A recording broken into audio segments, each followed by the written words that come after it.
This essay example, as well as thousands of others, is available in text format on our website for free and without registration. Simply Google Ivy Panda Free Essays.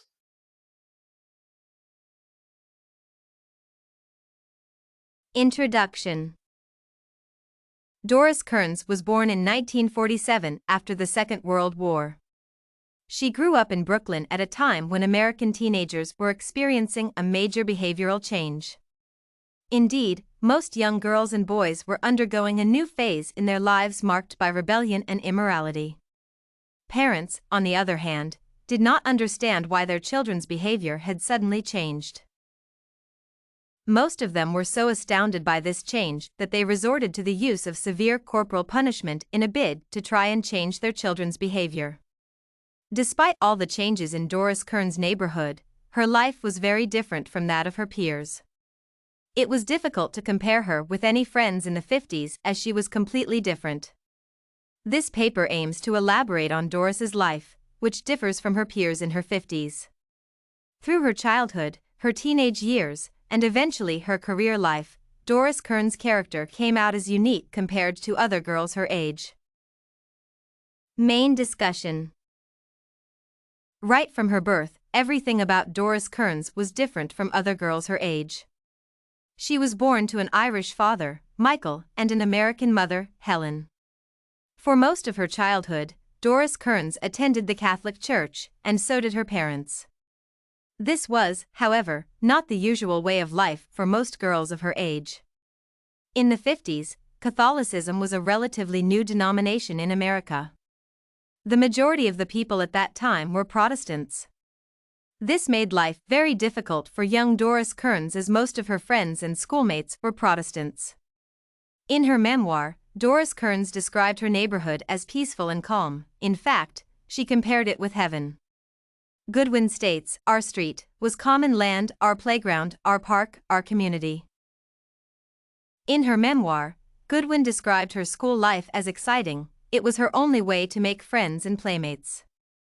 Unlike many girls of her age, Doris enjoyed school life, she says. "I threw myself into high school affairs with unprecedented zeal." Further, Goodwin states that her mother's influence shaped her interest in reading. Her mother encouraged the girl to enjoy whatever she was reading, and from that time onwards, she developed a knack for reading. In fact, she was a hard worker in class, and she always topped her class. Her father, on the other hand, introduced her to the world of baseball. He would occasionally take her to the stadium when the Dodgers were playing. He also made sure that she knew the whole route of the Dodgers players. While she was totally preoccupied with her school activities, most of her peers were getting caught up in the new frenzy of rock and roll. Indeed, life for her only changed when she lost her mother after a long illness and her father became an alcoholic. The name teenage was coined in the 50s immediately after World War II. During this age, the young girls and boys had found themselves in between two generations, that of new families made after the war and their respective younger ones. No one paid attention to the needs and feelings of these teenagers. The adults were too preoccupied with rebuilding their lives after the war, whereas the media did not air any shows that targeted teenagers. As a reaction to this blackout, the teenagers started to behave rebelliously. They began listening to dirty music by other teenagers, songs about war, sex, parties, cars, and much more to validate their existence. As these events took place, Doris Kearns' life went on as usual. Her church life, school, and passion for the Dodgers went unperturbed. Besides spending most of her time on classwork, Doris Kearns was also a member of several social clubs in her school. In 1964, she graduated from Colby College with a bachelor's degree in arts. This was no mean feat for a girl in that era. In fact, she would later be honored with a Woodrow Wilson Fellowship to pursue a PhD at Harvard University. As a matter of fact, her life was marked by academic excellence, making it difficult for her to get time for fun activities like other girls her age enjoyed. Conclusion. From her young life to adulthood, Doris Kearns' life was very different from that of her peers. To begin with, she was born and raised in the Catholic faith, which was new to most people in their 50s.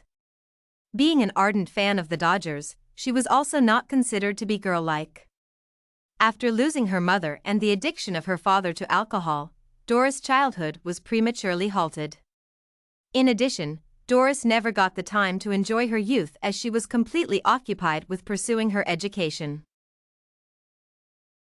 Did you like this Doris Kearns Goodwin's childhood in the 1950s sample? To get more works like this one, make sure to check out the free database of academic paper examples at ivypanda.com. You will find thousands of samples for all your study needs, without even having to register.